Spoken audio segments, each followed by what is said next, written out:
This is episode 104 of AA Beyond Belief, the podcast.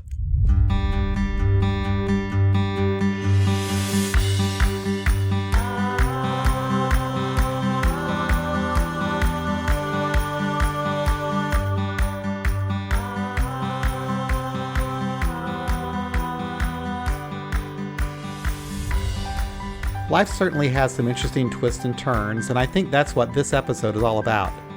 Last summer, I took a long and unexpected break from podcasting, during which time a listener of AA Beyond Belief discovered Sober Speak, a podcast hosted by John M. from the Dallas, Texas area. John learned about us from this listener, sent me an email, and I made a new friend.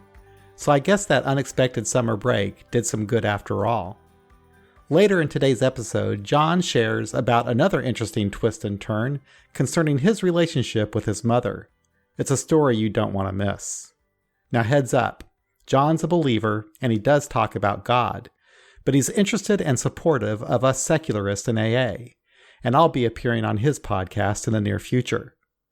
I have to say it was a good experience to speak with a believer, an AA traditionalist as it were, and to find common ground. The language of the heart, it seems, connects us all, no matter what we may or may not believe. John, how you doing? I am doing very well. I've been looking forward to this interview. I appreciate you having me on today. Nice to, as we have talked offline about a little bit, it's nice to talk to another podcaster. Well, thank you. You know, as I was telling you, I was listening to one of your episodes, and it was kind of funny. A listener wrote you and said, hey, AA Beyond Belief hasn't posted a podcast for a while, so I thought I'd check you out. So I guess that's how you discovered us. Yeah, I asked them how they had found me, and they said it was one time, like exactly what you said. AA Beyond Belief had not posted a podcast in a while, and so I went to look you up. Yep. And lo and behold, found another podcaster. It was a good find. And I've actually listened to, I don't know, at least 6, 7, 8 of your episodes, and I enjoy them very much. Well, thank you. Thank you. I enjoy doing them.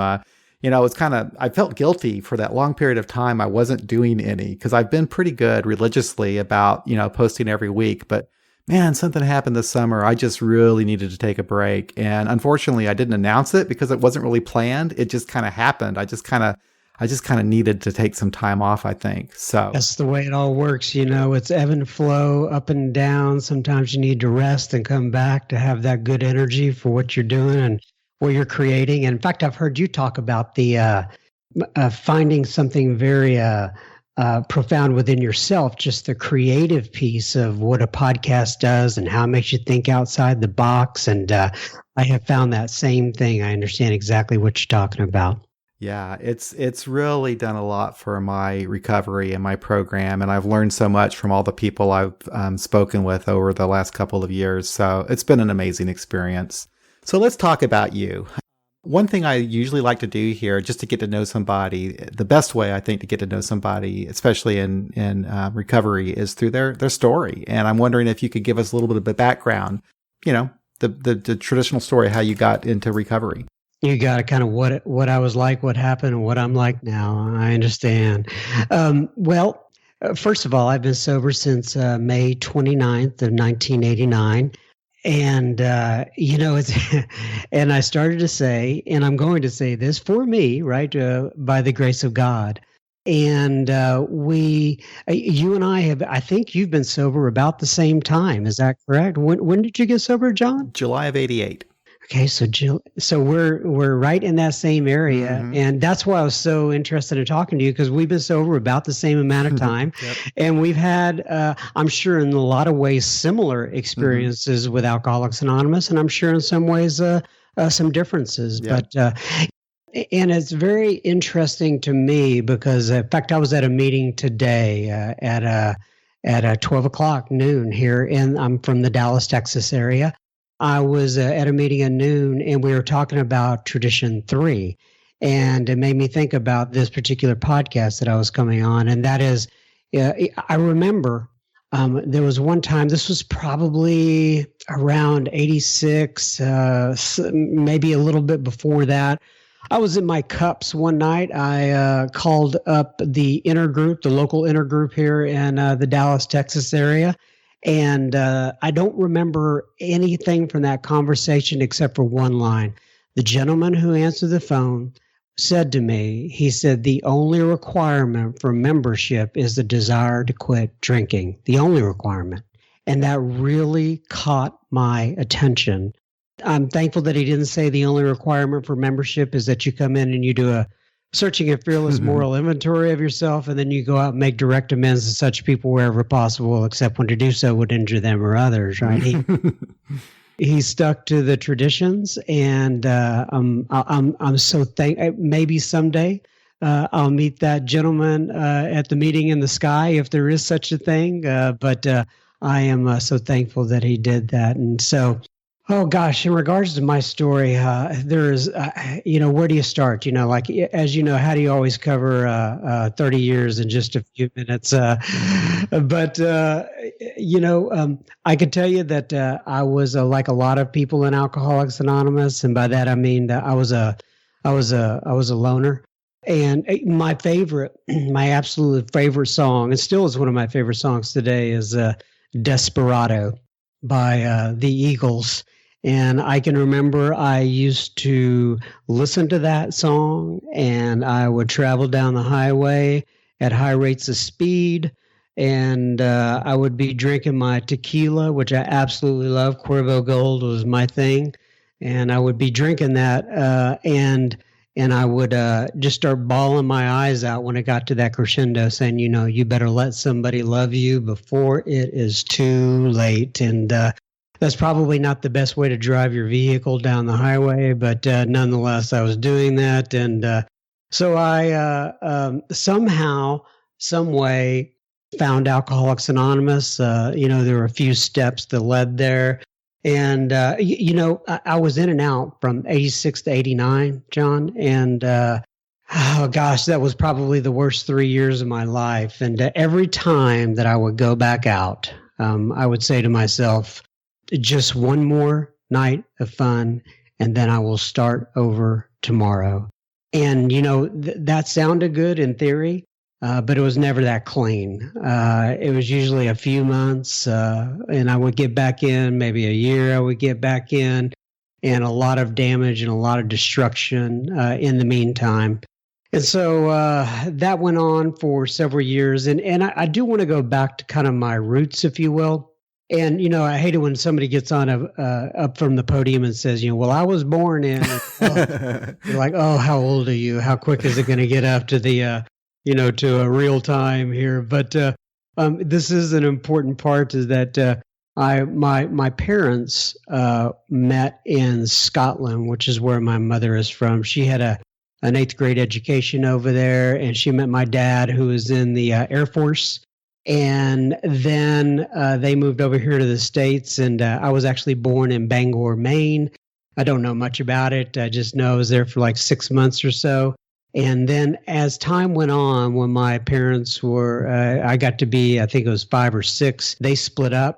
And, you hear a lot of times people split up, go through divorce. And but with my mom, I was she was a single mom. I was an only child.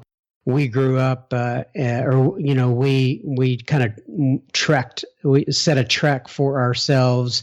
And then around my, I guess when I was like 10, 11, 12, something like that, I started to notice that my mom was not like every other mom, so to speak. In other words, she had, I would notice she would go to unlock a door, or to lock the door at night, and she would go check, check, check. She would go to turn off the stove, and she would say check, check, check. And it wasn't just 3 times, it was 40, 50, 60 times over, sometimes 100. And, she had, and she would do that with locks, on her car, and all kinds of things. And so she had a true, we didn't know what it was called back then, but she had true obsessive compulsive disorder. Now, people tell me I am OCD, and, you use it in kind of a joke fashion, but she had true obsessive compulsive disorder. And then when I got to be a teenager, she started to, well, she'd always had a kind of she always talked about her weight. I'll put it that way. And in fact, she used to say, she was from Great Britain, and she would always say that she got something from a queen over there, and they said, like, you can never be too rich or too thin, and she kind of took that to heart. And so she would, on a consistent basis throughout my teenage years, get down to the 70s or so with her weight. And it was something that, and it was one of those things where she would go out to the pool and she thought she looked absolutely fantastic, and you could see all of her bones sticking out of her body. And everyone else knew that there was something wrong with that, but it was very, very hard to explain to her. So she was true anorexic. She was bulimic. And then as we started to get a little bit older, she had words that were going through her brain like death. And we would sit around the kitchen table and talk about suicide and what she had considered that day. And so all that to say this, and by the way, my mom was doing the absolute best with what she could. And this is not some sort of, I'm not trying to blame her for anything, but it was a perfect vacuum, if you will, for somebody like me who had a predisposition to alcohol. So when I found that alcohol when I was about 17, I was off to the races. I had never been real popular in school, but when I found it, it was a solution. I mean, it worked, and it worked very well. And all of a sudden, I was very popular in high school, and a lot of things were going my way. And, I just knew a lot of people. I fit in with a lot of different groups, and it was all because of alcohol. So it definitely, like I said, was a solution for me. So we went through that for about, I drank for probably 10 years. And, I don't get into it a lot just because I like to respect the traditions of Alcoholics Anonymous, if you will. But there were a lot of outside issues, if you will, that I was involved with. I dealt a lot of drugs, and I'm sure that ramped up my progression and taking those, because when you would take those drugs, one of the only ways to deal with it, for me at least, and to be able to come down and be able to kind of level out, was to drink a lot of liquor, a lot of alcohol. And so that's, and then I found, like I said, Alcoholics Anonymous for the first time in 1986. Went in and out for 3 years. Those were the worst 3 years of my life. And finally, in 1989, I had a sponsor who is still my sponsor today. I tell him he's a temporary sponsor, even though it's only been 29 years. Wow. Yeah, I said, I'm going to try you out, and he told me the other day, he said, you better, I would advise taking me on as your full-time sponsor before I actually die. So he's a good man, and we've been through a lot together, As you know, I'm sure I haven't heard your whole story. I'm going to hear your whole story eventually, because I want to have you on my show. But we've been through so many ups and downs together. And so that's kind of the basis of my story, getting me into Alcoholics. And I meant to say about that sponsor. He told me, he says, hey, have you ever worked the steps? And I was like, I could have had a V8, and so we went through the steps. And ever since that time, I have not had to have, by the grace of God, a drink of alcohol, and I'm very thankful for that. Very thankful for AA. It's changed my life in many ways. But that's basically my launch into Alcoholics Anonymous. One thing I could relate to with you pretty well was the situation when you were growing up. My mother didn't have OCD, but she was seriously depressed. And she was medicated a lot and spent a lot of time in her room asleep and had fits of anger and so forth. And so there was a lot of yelling and screaming and instability in my household. And I actually discovered alcohol even younger. I was like maybe 8 years old when I came across it. And it immediately was the fix I needed for, I guess, the fear and the uncertainty that I was going through.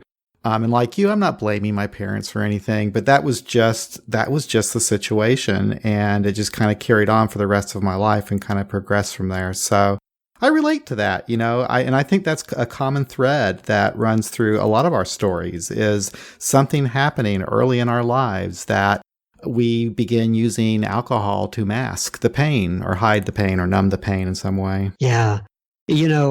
I remember after I'd gotten sober, I was trying to, I was about to go to an AA meeting one day, and I was in the office and I was getting a cup of coffee before I actually went. And a lady came up to me and she said to me, oh, do you drink caffeinated or decaffeinated coffee? And I was like, I said, I drink coffee essentially because I like the effect produced by caffeine, Right. And so it's always have that. I don't drink decaffeinated coffee. I don't understand non-alcoholic beer. And, it's really kind of funny. I love coffee now, but I never was much of a coffee drinker until I got into AA. Me neither. Right. I didn't eat candy and sugar and all that kind of stuff either. So all of a sudden I was like eating desserts like they were going out of style.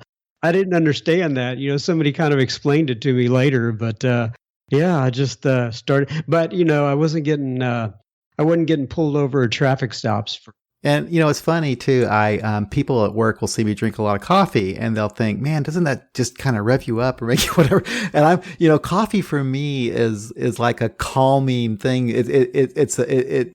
It reminds me of AA, I think. Mm-hmm. And so it's just something that, obviously I shouldn't be using it like this, but like you say, no one's throwing me in jail for drinking too much coffee. So. That's right. So I'm okay with that. So, another thing you said that I could identify with was the third tradition. When I walked into my first AA meeting, they had the steps on the wall and they had the traditions on the wall. And my deal was I was so young. I was only 25 years old. And during my years of drinking, I just couldn't believe I was an alcoholic because I just felt I had to be a lot older. So when I walked into that first meeting and I saw that step on the wall, we admitted we were powerless over alcohol and our lives had become unmanageable. That was just the perfect description of where I was at that moment in my life. And then I saw that third tradition that the only requirement for membership is a desire to stop drinking. And I had that. Yeah. Yeah. And that was all I needed. That was all I needed. First step in the third tradition. That's right. And, I don't know how much you want to digress in this, but I heard one of your episodes where the gentleman was out in the Denver area was struggling with getting his meeting listed. And, I'm not an atheist. I'm not an agnostic, but I'm on his side because I think that is, ridiculous. In other words, if you have people coming into the meeting and they have a desire to quit drinking, they should be able to open up a group. And you got my support on that. Not like it helps, but you have my support. The guy out in Denver. Well, thank you. Yeah, it was funny when you found out that our site was kind of our niche audience is secular people in AA or agnostics, atheists, and free thinkers in AA, and you thought, I wonder if I'm really going to fit in there. But what I have found, John, is that we have more in common us than not. For sure. I've been listening to your episodes, and every time I listen to it, I think, this is not any different, really. They just don't have a deity, and right. I don't want to put words to what you believe or anybody else believe, but my perception of it is, well, they're doing the exact same things, and they just don't have a deity, so to speak, that they believe in. And hey, God bless them. I mean, it's better than people having DWIs out on the road. Exactly. Yeah, and I came to that conclusion too. That I just kind of, for me, it got to be to where the program for me is practical. It's the things that I do. And when I listen to a believer, and they're sharing their story, the only thing is different is how we explain the experience and what happened. That's correct. And for some people, it's, they were empowered by something outside themselves or a God that they believe in that's important to them that empowered them to change and to do these things. And I was empowered by the group of people in the room, the people that cared about me and supported me. So, it's really no different. Yeah, I started to say amen, brother, but I don't think that's an appropriate response. That's okay, actually. That's okay. Yeah, so I was really happy to have you on to talk about that. And because I think it's interesting. And I really, one thing that we wanted to do early on and when we started the podcast on the site is we really wanted to reach out and kind of build bridges to others. Because, a lot of people in recovery didn't really know that us atheists and agnostics even existed in the rooms. Yeah, I had no. Well, okay, so here's the deal, and this is just kind of an opinion deal, and I didn't realize I was going to go this way, but it came to my mind. I just want to talk about it. And that is, I have heard, right, you hear this in the rooms, and you've been around long enough, and I'm sure you have heard this, right? And that is, people will say, well, there's atheists and agnostics, and there's people in the rooms, but, I knew one a long time ago, and they didn't have anything I want, right? And I've heard, have you heard that before? Yeah. And I always kind of cringe, right? Because here's the deal. Well, you can say that about people who are atheist, agnostic, but I know a lot of people who are atheists or who are not atheists and agnostic, who don't have anything of what I want either. Right. So, it kind of cuts both ways. And so, and I got to admit, when I found your podcast and started listening to it and realized that there were, that there was a larger subculture than I knew. I thought, well, this is great. I want these folks to have a place to go to feel comfortable, to feel safe, to be able to share, to be with people who are like-minded. And so that's the main reason I want to have you on my podcast, because I can guarantee you the vast majority of the people that listen to my podcast are believers, if you will. But I want them to know, the ones who are not believers, I want them to know there's another option out there, right? And you can plug in different ways, and it's all about carrying the message to the man and woman who still suffer and getting them sober. For most of my time in AA, I just was very traditional. I don't know what I believed, but I went through the motions and prayed and everything like that. But I never knew about that these agnostic meetings even existed, and they've been going on since 1975. So after about 25 years of sobriety, when I realized and accepted that I'm really an atheist and tried to understand the program differently and started expressing that, I was having some difficulty and feeling not really comfortable. And that's when I learned about these meetings. And it's really amazing that over the last really 4 or 5 years now, since 2014, the number of our meetings has been growing exponentially because we're so well connected on the internet through this podcast, this site, AA Agnostica, other sites, Facebook. It's just amazing how social media has helped, kind of bring us together and help us organize a little bit. So that's fantastic. And did you realize you were going to be, and I'm getting into questions I want to start asking you when you're on my podcast, but I don't mean to derail this, but did you realize you were going to be the leader of, or, one of the leaders of a movement, so to speak, when you started this? And I always feel comfortable hearing that, but I did not know. I've always been kind of a quiet person. I never thought I'd be doing a podcast. But what happened is I went to this conference in Santa Monica, California, of agnostics and atheists in AA, and it really made AA come to life for me again. And I met people, primarily some great people up in Canada. And one of those people had a website, AA Agnostica, and he helped me a lot and helped me start AA Beyond Belief. And a lot of other things are going on. I just ended up starting this podcast about the time I started this website in September of 2015. And it's been amazing. But that's one question I was going to ask you. How in the world did you ever get into podcasting? What made you do this? Right. And it's almost like an accident. Now, see, and here's the thing. About this time last year, I went to we have a holiday party here for, our AA group, and it was pretty big, and there were a lot of people there. And there was this one gentleman there. His name was, or still is, Alex Z. And Alex Z is one of these guys that absolutely love him. And he'd been sober for, I think, 3 years at that point. And he always sits in the back of the room, but it's not really where he sits. It's more of like when he gets called on, he would always have very short and abbreviated shares, or he would pass. And Alex he's a Muslim. He's from Iran.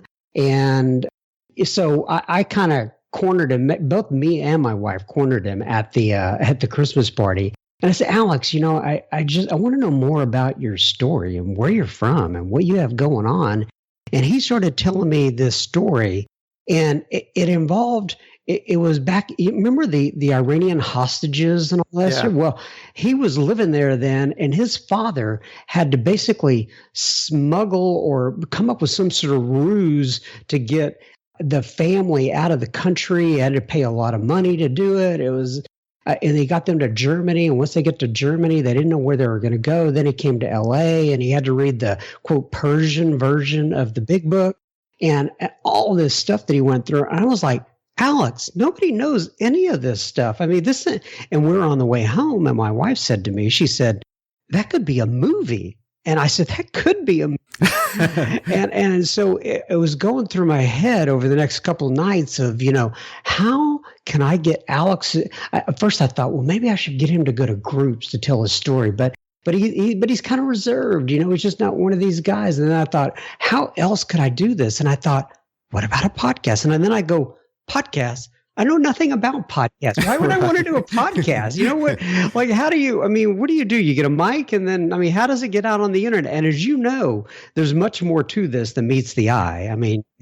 It's especially when you're first getting started, it's like, oh my goodness, you're doing the best to pick up bits and pieces from there. But so I started the podcast, and Alex is like the second episode that I did. There was a guy that I grabbed out of my meeting one day. He was visiting from Mumbai, and it was like at the end of December. I said, hey, will you come over here? I'm trying to do something. He said, sure, whatever.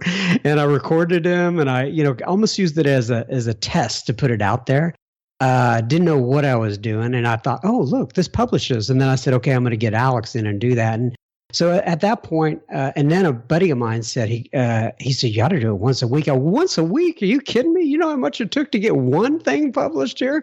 I'll be once a month if I'm lucky. But we just I noticed you just hit your 100th episode, which is fantastic. That is great. And we just hit we just hit the 50th episode. Oh goodness. So, I kind of picked up the pace a little bit, and I was able to get quite a few published throughout the year. So that's what started it for me. And right now I'm just kind of doing it 1 week at a time, see how it all goes.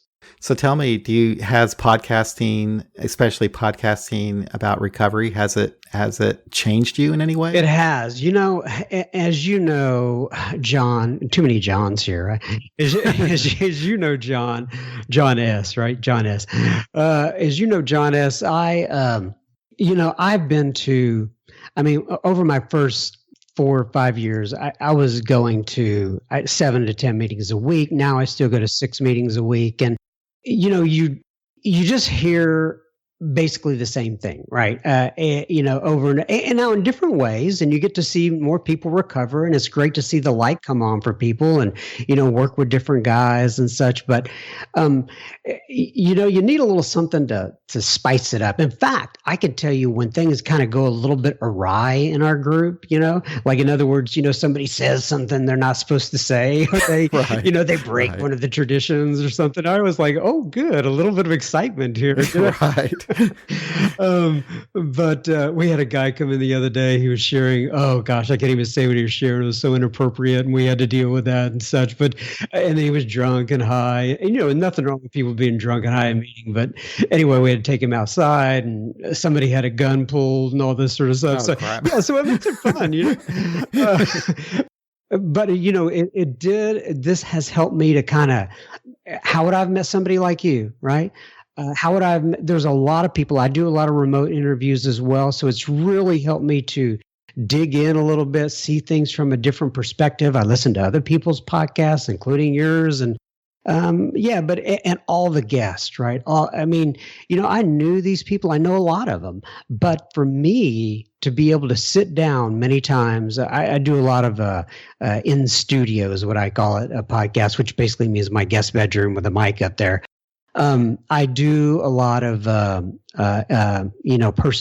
eyeball to eyeball types of interviews. And a lot of these people I've known for a long time. And to hear them talk about things that I had no idea was going on in their life or where they came from, it's drawn me closer to each and every one of them. Something about going through the editing process of of one of my interviews, that these people's stories, they get sunk into me, because I have to listen so carefully. I've learned to listen during the interview process, but also during the editing process. And I swear to God, every single story of every single person I've spoken to is still in my head. And I can tell you, someone might say, so what are agnostic meetings like in South Africa? And I can tell you what's going on over there. And I can tell you about Japan. And I can tell you about, what's going on in all these different places. And also I've learned about, how, different approaches to the program, different approaches to, or different thoughts on and experiences on the steps. And that's helped me as well. So yeah, it's incredible. For sure. Yeah. The internet's an amazing thing, how it's opened up the world for us and connected us in so many ways. So John, let me circle back to my mom there, because I always talk about her, and it's always important to tell the other side of the story, so to speak.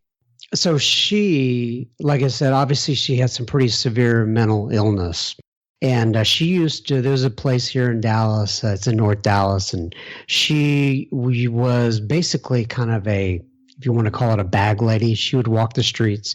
She was very thin. She had dark jet black hair, which she would dye, and she would shave it with a number 2 razor, and then she would wear all black clothes, and then she would walk the streets over there.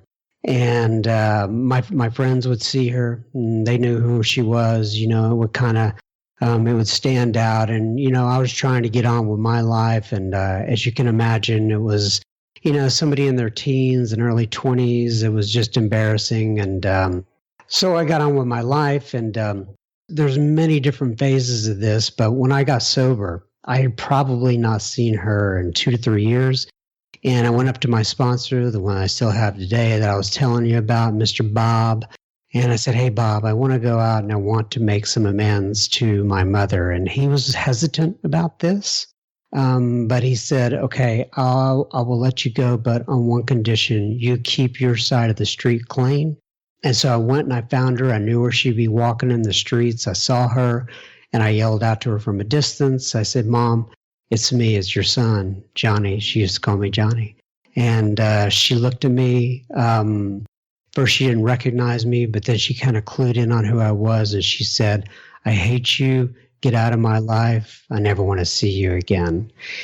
And she turned on her heels and she walked away. And so I went back to my sponsor. Obviously, that didn't go as I was hoping that it would go. Didn't even really get to talk to her. And he said, she's emotionally unavailable. Just leave it alone and get on with your life. So I went back to school. And no one in my family, I take that back. There's one person on my dad's side of the family who graduated at one time, but nobody on my mother's side ever even thought about graduating from college. And so I went back and I got my degree. And now I'm going to fast forward you about 2 years. And one day I'm driving down the highway and I said to myself, it's time.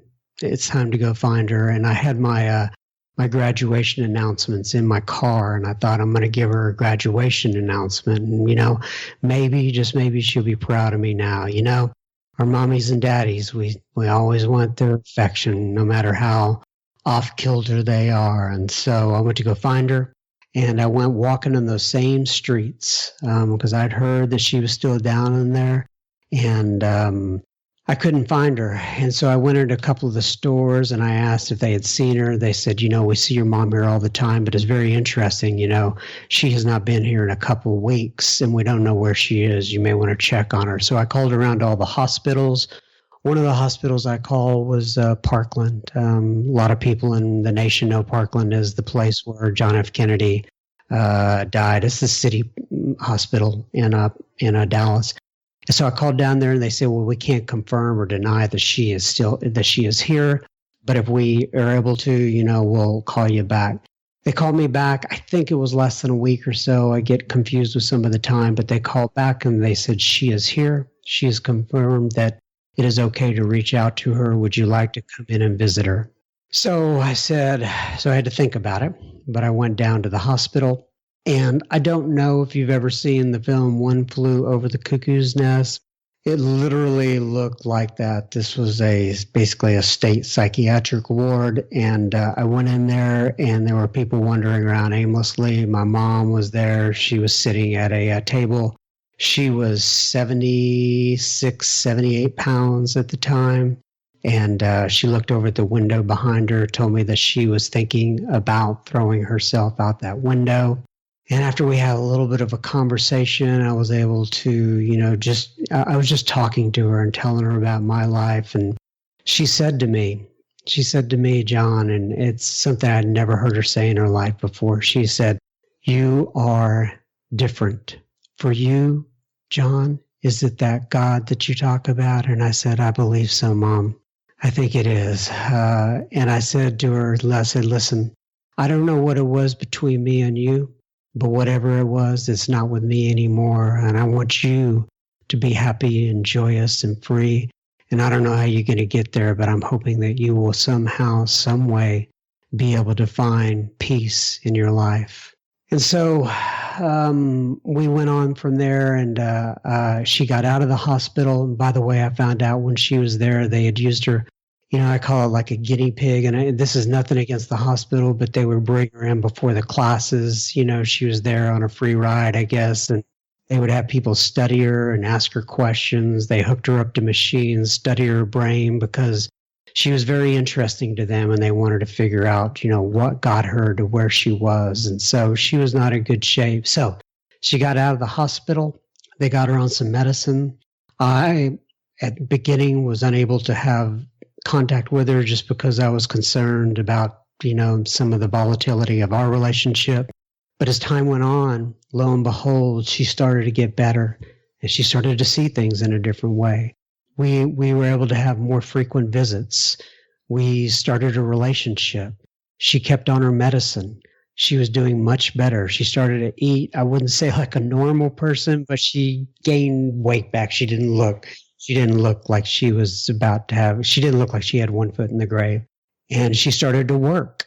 And there was a lot of things that she started to do. In fact, one year that she got, her sister, my aunt, gave her a car, and she got some false teeth, and she got some new glasses. And she said that was the best year of her entire life. And so, it's all perspective. Wow. Yeah. So that went on for probably 8 years or so, 8 to 10 years. And then one time we were living in the same city, and I got a call from her one night, and she said, "There's something going on with my stomach." And so I went and I picked her up, and I took her to the emergency room, and she seemed to be doing okay. They got her kind of stabilized, and she was there for a couple of days, and I was kind of going in and out. And she was a tough lady, very tough Scottish lady, and she was in a lot of pain on the second day, and I was calling the doctor, and I said to the doctor, I said, "Hey, listen, she is in a lot of pain. You've got to come help us out." And he didn't come quick enough, and I went into her room, and I put my hand out, and I held her hand, and she smiled at me, and then her little eyes rolled up into the back of her head, and I went out to get a nurse. They hit something. It was called a code blue. I had never experienced anything like that. There was like 15 or so medics of different types that came raining into the room, and they tried to save her. My wife called me, and I was sitting there watching all this. I picked up the cell phone while I'm watching it, and my wife said, "I think I have found somebody to help your mom." And I said, "It's too late. I'm watching her die right in front of me." And they came out and they told me that she had passed. And I was the one who gave the eulogy, John, for her funeral. And I can tell you that I felt grief beyond any. I didn't even know grief like that was possible. And I can say that when I went in there and I gave the eulogy, I said, I felt tons of things this week, but none of them was regret. And I'll just close it out with this, at least the story about her, and just saying that, all those years when we were separated, I used to go in and look at all these Mother's Day cards, and I would look at them, and absolutely none of them worked. I hated Mother's Day. And I would think I just need a blank card to send to her, just to say Happy Mother's Day, love John or Johnny. And but during those years we had back together, so to speak, I remember walking into the drugstore to pick up a Mother's Day card, and every single one of them worked. And when she died, and I was over there cleaning out her apartment, she had a shoebox, and she had saved every single one of those Mother's Day cards. Oh, and that's sweet. Written to her. So, and the whole, as that relates to recovery, I just want to say, in Alcoholics Anonymous, from my perspective, it's a process, right? You get in and you follow the process, and this is nothing that I was looking for, and you don't know what is going to come of the process. But the idea is that you just get in and you follow, whether you're doing it from a atheist, agnostic perspective, a free thinker perspective, or a believer perspective. The idea is just to follow the process, and there's a lot of unintended consequences, both good and bad, that will come from that, and I never know exactly what it's going to be. I think to a large extent, recovery for me has been about those hard times, not drinking no matter what, and coming out on the other side to see what happens. And I'm often surprised, like that story, had you gone back out drinking, you never would have had that experience, that reconciliation experience with your mother and seen that part of her. I've got a similar situation with my younger brother. He's got schizoaffective disorder, and he's homeless down in Florida. And for the longest time, he was in jail. And so around Thanksgiving, I thought, I might see if the jail will let me talk to him. And it turned out that he was released, and then he was arrested again and released for when you're homeless, you sometimes people get into like abandoned homes and stuff, and the police will arrest them for whatever. So anyways, but I'm not even at the point where I'm even thinking about escaping that or drinking. But if I were to drink that, I'm never going to know how this turns out. And the way that I'm dealing with it, there's a certain amount of detachment, because when someone's mentally ill, there's not a lot you can do to help them until they get to a point where you can prove they're a danger to themselves or others. So there's not a lot I can do. But I think sometimes, I just have to believe that there's somebody down there in Florida who might be able to reach him someday. And maybe I'll have an experience like you did with your mother. These things are possible. As long as we keep putting one foot in front of the other, not drink, God, it's really the program that has enabled me to learn how to deal with these things, to learn how to detach when I need to, and to get involved when I need to. Right. Not easy to know how to do sometimes. No, it's not. When speaking of the process, I remember another thing that really came out of doing the steps for me is that I used to have these movies that would play in my head, from some sordid spaces that I had been in when I was drinking. And they started to get to where those movies would play more often, and they would come up in inopportune times. And when they would come up, I was developing like this twitch, if you will, right? Almost like a Tourette syndrome type of a twitch, and it would just take me, and it was, I couldn't stop the twitch once it began and the movies began to play. And, sometimes, I was in a business situation, or I was talking to a family member or a friend, I wish it was just always when I was at home. And so I went through the fourth and fifth step, and I remember at the end, one time after I'd done that fifth step, when I had done that fifth step the first time, it was about a couple months later, and I wasn't thinking about not having the movies play anymore. It wasn't even on my radar. But all of a sudden I said, you know what? Those movies aren't playing in my head anymore. And if they do play, I don't shudder over them, and I don't have twitches over them. And so that's just one of those unintended consequences that comes from just getting in and following the process. That's right. And what I've learned over time too is, the steps have taken on different meanings for me at different times, and it's been a real evolution. So there's a certain richness, I think, in the whole process, because it can be tailored to whatever is going on in your life at the time. In the early days of my recovery, it was all about not taking that first drink, and then it was about kind of rebuilding my life. It's just amazing. So, and so when I'm in meetings today, I'm so much more relaxed when I'm listening to a newcomer. I think when I was like 2 or 3 years sober, I'd get a little nervous or anxious if somebody wasn't having this very same experience that I was. But now I'm like, well, that's cool. I've been there before too, So, right. It's kind of fun to see how those steps can be tailored to whatever's going on at that particular time. Yeah.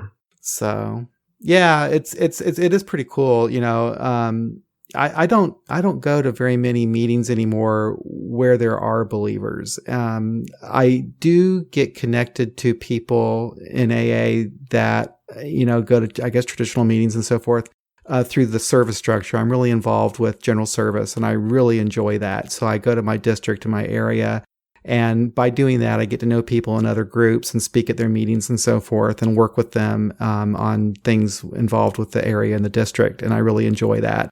But I should really make an effort to try to reach out more by going to some of these meetings and letting them know. There's a discussion about that within our community, because we do have these special interest groups for a reason.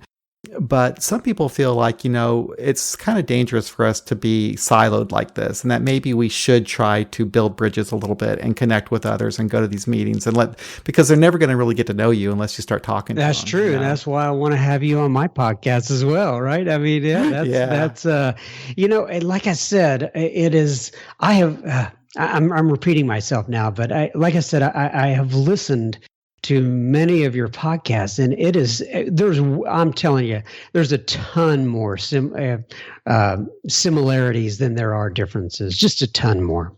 It's just a matter of not for either anyone, whether you be an atheist or a believer, is to just allow people to be whoever they are, and whatever they want to use to get sober. I support that. Whatever works for that person is what I support. That's right.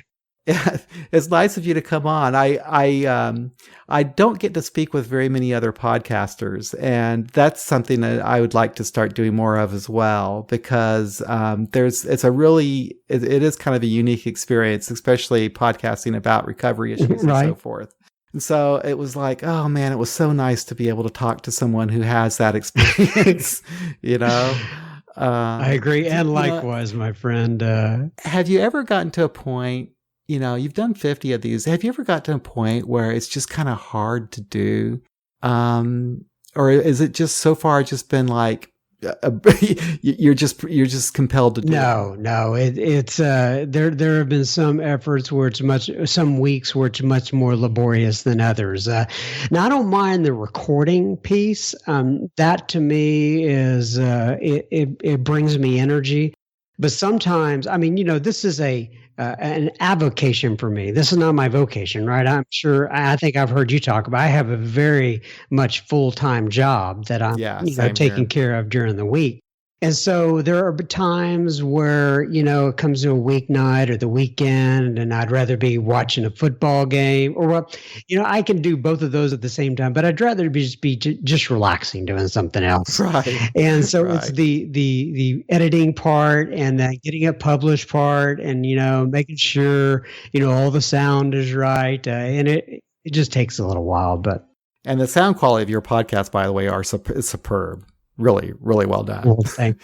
Yours too. But yeah, I'm working on it. But yeah, that is the thing too for me. It's when I like this conversation with you, it's very energizing. I love this. What could be better than to sit down and talk with an AA person? I'm sitting here with a cup of coffee, glass of water, enjoying the conversation.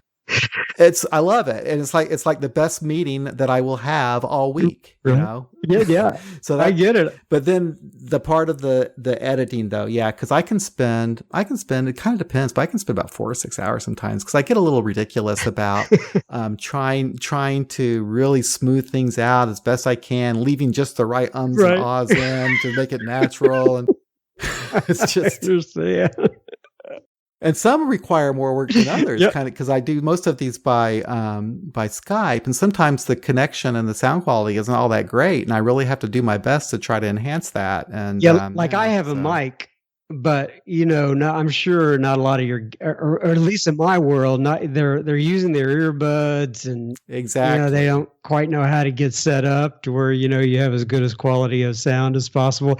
And then there's sometimes a lot of pauses, and you have to go up, kind of edit out some of the pauses, and like you said, the ums and all that sort of stuff. But I'm sure people are completely bored with this, but I'm gonna have a fun time talking to you about it.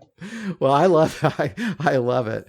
But yeah, and so I went through this time. I was really doing really well. I was like every single week. But in August, I stopped. And what happened is I went off to this convention that we have these secular AA conventions like every 2 years. And this year this time we had it in Toronto, Canada. Just really wonderful. My wife and we drove up there from Kansas City. And just had a wonderful time up there, but it kind of got me off of my rhythm. And I had a couple of these recorded that I still needed to go back to edit. But something happened when I came back. I kind of hit a wall. I kind of got a little bit depressed, I guess. And I would go to edit a podcast, and I just couldn't do it. It was this like the biggest effort, and I just didn't think I was ever going to break out of it. And the funny thing was, it happened after episode 99, and so people would write me and they said, "Are you just going to stop at 99?" So anyway, then I reached out to my friend Ben B from Omaha now, and I've done a lot of podcasts with him, and I said, I just need to break out of this. Let's just record one together and just help me break out of this. So I had a really nice talk with him. Is Omaha now a secular podcast? Yeah, he's from Omaha. He doesn't do a podcast or anything. He does podcasts with me. He was like a co-host for a long, long time. We went through the steps together through our podcast, and those are real popular episodes, by the way. And he's just a really good friend.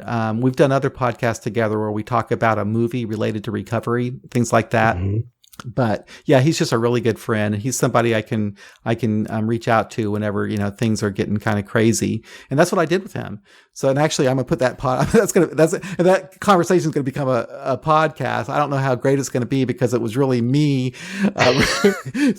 reaching out to Ben for help with getting out of this rut that I was in. But it helped. It really worked, and it got me out of it, and I'm back at it. So. Yeah. So thank you so much for contacting me and educating me about your podcast. I've enjoyed the episodes that I've listened to, and I encourage all of the listeners here at AA Beyond Belief to check it out. Sober Speak, it's a great podcast, and look forward to appearing on your show. We'll talk about a schedule right after we're done here. Sounds good. Thanks a lot, You're John. welcome.